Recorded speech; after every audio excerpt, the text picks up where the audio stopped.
Muito obrigada. Muito obrigada pela apresentação e também pelo convite para este evento. Muito obrigada. O que vocês acabaram de ver é um vídeo que nós fizemos sobre o problema da violência doméstica. Durante a pandemia, nós começamos a ver como rapidamente aumentou o nível de violência doméstica, não somente no Chile, mas também no mundo todo. Isso nos mostrava, então, que o patriarcado opera de forma muito mais patente do que nós acreditamos.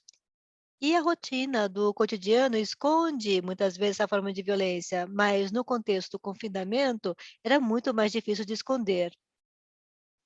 A pergunta que nós nos fizemos e também que nós convidamos outras pessoas a colaborar conosco, porque nós temos outras pessoas que participam do vídeo, é um vídeo colaborativo, e isso também, eu já vou falar um pouco da metodologia de trabalho, mas nós convidamos as pessoas a pensar ou repensar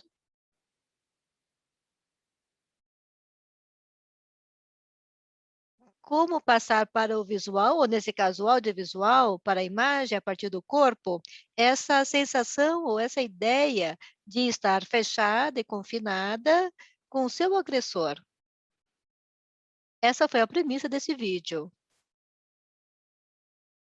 E o resultado é o que vocês acabaram de ver, e depois também as minhas companheiras podem falar um pouquinho mais sobre a metodologia de trabalho. O que nós buscamos é vincular a arte com a sua própria linguagem, porque nós somos artistas, mas também ativistas, e vincular isso com o ativismo. Então, nós colocamos essas ferramentas que nós temos, e também com a que nós não temos, também a gente acaba aprendendo, e colocamos isso a serviço para a difusão de diferentes denúncias, demandas e ideias também, porque nós trabalhamos muito também com o objetivo de difundir teorias feministas, mas também denúncias e também exigências ou reivindicações próprias do movimento feminista, tanto de mulheres como de incidência. É um vídeo colaborativo, como foi dito, ele acontece no confinamento da quarentena. A primeira coisa que nós fizemos nesse formato.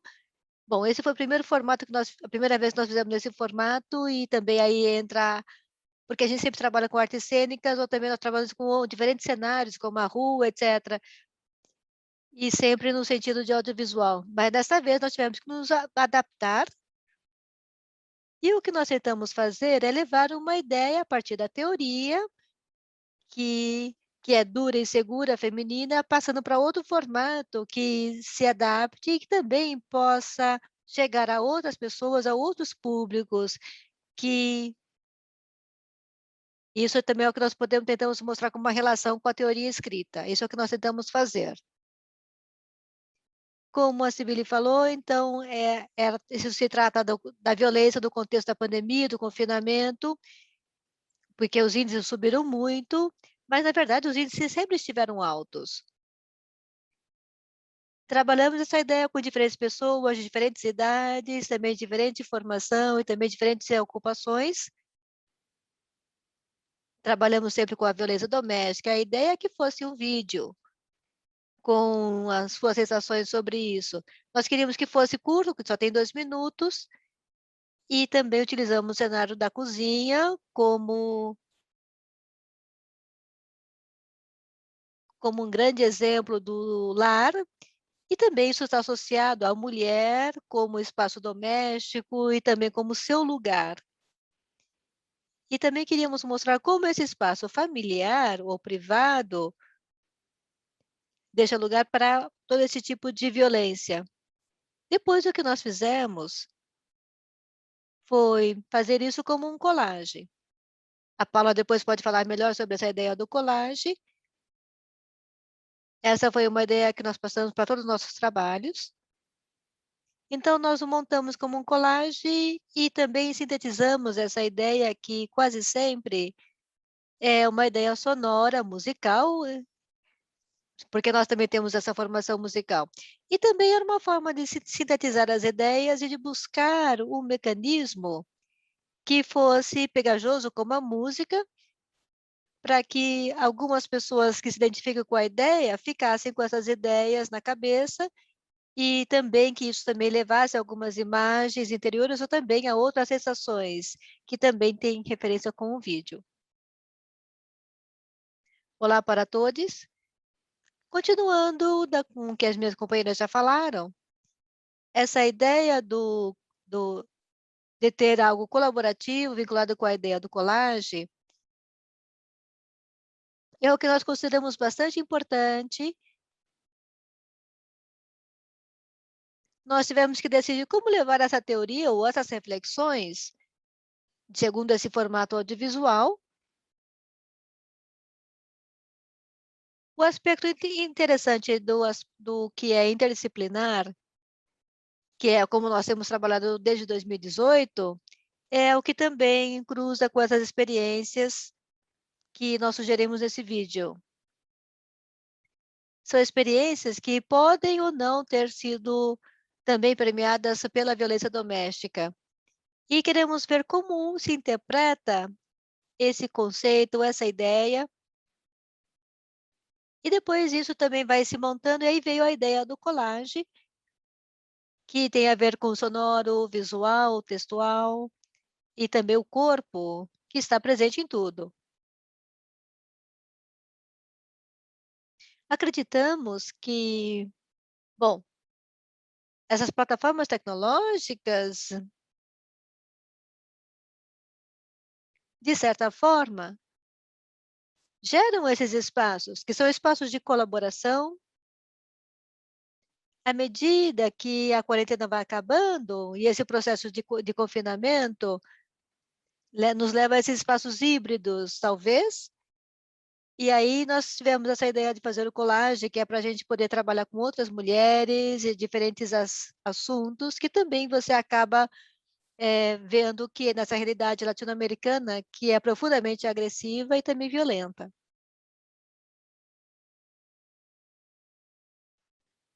Por meio dessa montagem de ideias e também de visualidades, bom, isso é o que nós ensinamos, e é um manifesto do que acontece no nosso território. É um manifesto especificamente mostrado no vídeo.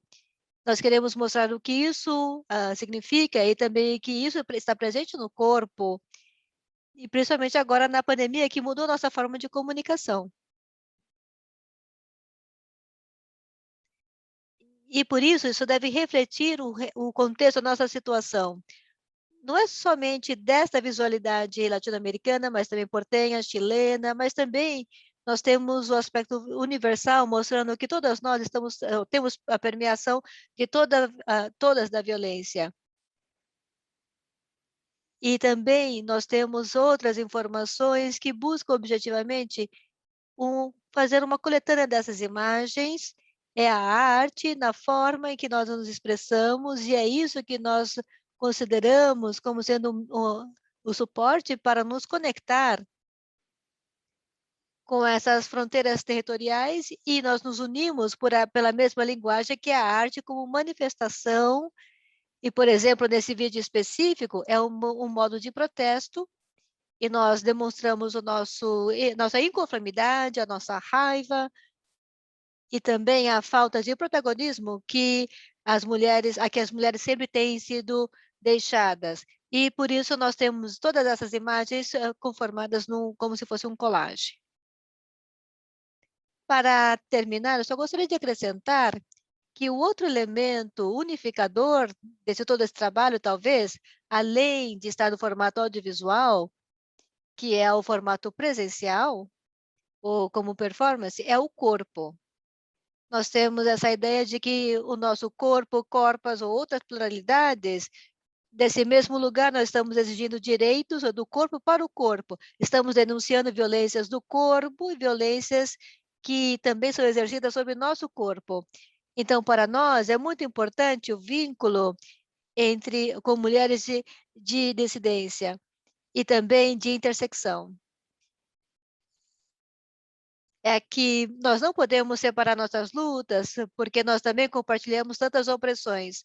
Então, é por isso que o nosso chamamento é sempre aberto a mulheres ativistas e principalmente a partir do aspecto colaborativo, porque no início nós trabalhávamos só nós 4 e depois tomamos a decisão, considerando tudo o que acontece no nosso país, a agitação toda de outubro de 2019, então tomamos a decisão de sair à rua e chamar outras pessoas para participar, para realizar conosco essa performance específica.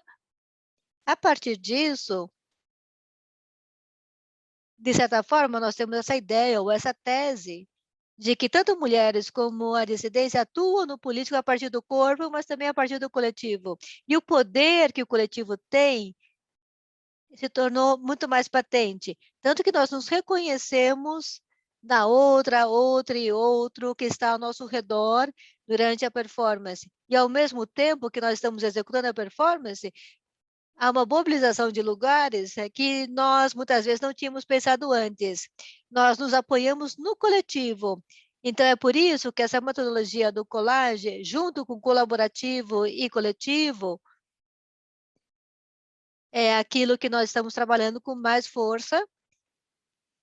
E há pouco, no último mês, nós fizemos uma residência e montamos uma estrutura de uma obra colaborativa que se chama Resistência ou Reivindicação. É um direito coletivo. Então, isso foi pensado justamente para que, onde quer que nós estejamos, essa obra possa ser completada com outras pessoas, com outras corporalidades ou outras histórias, e também com seus próprios testemunhos. Então, é uma obra que também somente se completa com as vivências dessas diferentes pessoas em diferentes territórios. Nós acreditamos que aí existe um potencial político, transfeminista, interseccional, que é muito importante e necessário, e neste momento, e também faz sentido para nós. Faz sentido a nossa luta política, artística e também ativista. Esse é o poder transformador da performance. E neste caso é coletivo e colaborativo. Basicamente, isso é o que nós queríamos compartilhar com vocês para falar da nossa visão e metodologia, o que nós estamos realizando. Talvez agora pudéssemos abrir o diálogo, no pouquinho de tempo que nos resta. Sim, eu acho que existe muita interação no chat. Vamos ver se nós temos alguma pergunta. Me dá só 2 segundinhos. Vamos ver as perguntas do público.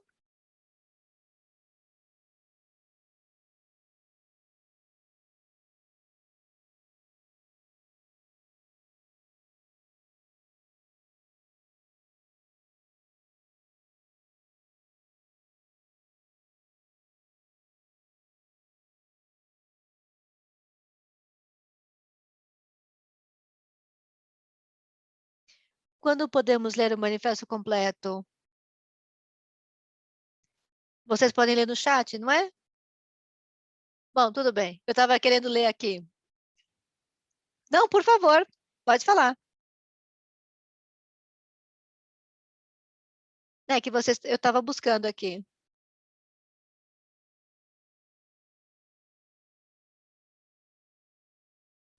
Aqui eu vejo o resumo do primeiro capítulo do seu manifesto no país faz alguns dias.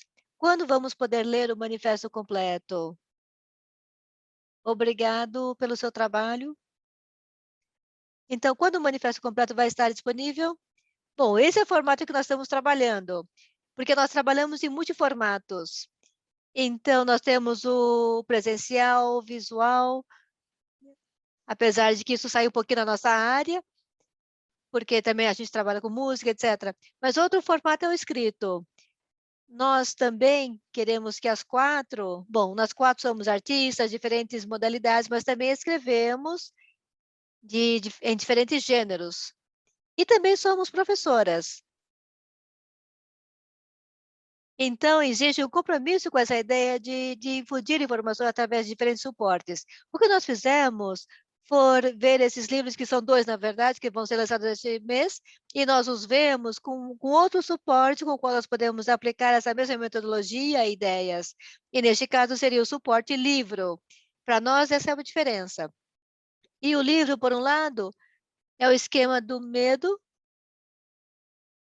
que é um livro que foi escrito por todas nós, mostrando o que nós pensamos e opinamos em relação ao feminismo, e sobre diferentes assuntos que se cruzam com a interseccionalidade, patriarcado, violência, Estado, aborto, e etc. E, por outro lado, nós temos outro livro que é uma antologia feminista. Aí tentamos fazer uma coletânea da maior quantidade de referentes feministas que marcaram um pouco o nosso trabalho, tanto teórico como artístico. Esse livro também poderia durar pela toda a eternidade. Foi muito difícil poder resumi-lo, porque ele é bem extenso. Mas a antologia, pelo menos aqui no Chile, já foi publicado, já foi lançado, e o outro vai sair amanhã. E não sabemos dos outros países, mas sabemos que vai ser em março, pelo menos a gente tem informação do Chile. E também vai ter uma edição alemã, que vai ser publicada em algum momento. Bom, excelente, muito obrigada. Bom, eu gostaria. Bom, há muitas felicitações aqui no chat, também saudações. E tem uma pergunta dizendo: como vocês diferenciam o trabalho artístico e o ativismo? Vocês podem responder a pergunta do público? No nosso caso específico, está muito vinculado. Tem um pouco a ver com um pouco do mesmo. O que acontece é que o nosso interesse, a nossa formação, ou também o que chega ao nosso coração, é a arte, e por meio disso, também nós temos o feminismo, então nós decidimos colocar tudo junto. Por exemplo, isso é o que nós sabemos fazer, e isso é que o mundo precisa para ser um mundo melhor. E aí colocamos tudo isso junto. Mas é claro que isso vai depender da atividade da pessoa, não é? Eu, por exemplo, se eu me dedico mais a cozinhar e também sou feminista e tenho um discurso nessa linha, então talvez o seu ativismo, nesse caso, tenha a ver com comida, ou também veganismo, ou também, não sei, maltrato de animais. Para nós, e tudo está, ativismo e arte estão muito relacionadas, porque é o que a gente gosta de fazer. Para outras pessoas, talvez seja o seu trabalho, ou também o que a pessoa faz. Por exemplo, o jardineiro está distante do ativismo porque não estão muito vinculados. Nós não temos essa divisão em geral, porque, bom, é porque existe uma tendência, porque no último ano, que nós tivemos mais visibilidade de trabalho, bom, na verdade, de onde você vem, do seu setor, normalmente você trata mais disso. Você é artista, você fala mais do mundo artístico. Ou se você é mais da área de ONG, ou também de outro tipo de organização, que são mais ativistas, normalmente falam que a gente é ativista. Então, nós o que tentamos fazer é sempre colocar isso junto, a gente não separa. E esses dois aspectos estão muito, muito vinculados. E todo o tempo nós tentamos justamente praticar o ativismo a partir da arte. Por exemplo, hoje em dia, se nós temos espaço de conversa, que também faz parte do ativismo, está permeado pelo nosso trabalho, porque estamos vendo uma obra, a gente comenta sobre a metodologia, então nós sempre estamos tentando fazer isso. É não dissociar, estamos tentando ver isso como um todo, pelo menos para nós é alguma coisa que tem que fazer sentido. Hoje, mais do que nunca, é importante não dividir a arte do ativismo. É a arte através da história, em suas diferentes expressões, ou também em disputas técnicas, alguns sim ou não, mas sempre existe uma forma de você demonstrar e deixar uma pegada de um contexto histórico. Por isso, eu acho que é muito difícil você separar as duas coisas. Por causa de todas as injustiças sociais que nós vemos diariamente, é muito difícil você dividir. A arte precisa se manifestar e também englobar, juntar e também colocar tudo o que está acontecendo. E por isso você precisa acender, você precisa deixar um legado, uma pegada e também uma constância, não somente da injustiça, mas também de tudo que acontece no audiovisual. Eu acho que é muito difícil, complexo, principalmente porque hoje em dia você não precisa, é impossível você dividir as coisas. É preciso fazer pensar, questionar.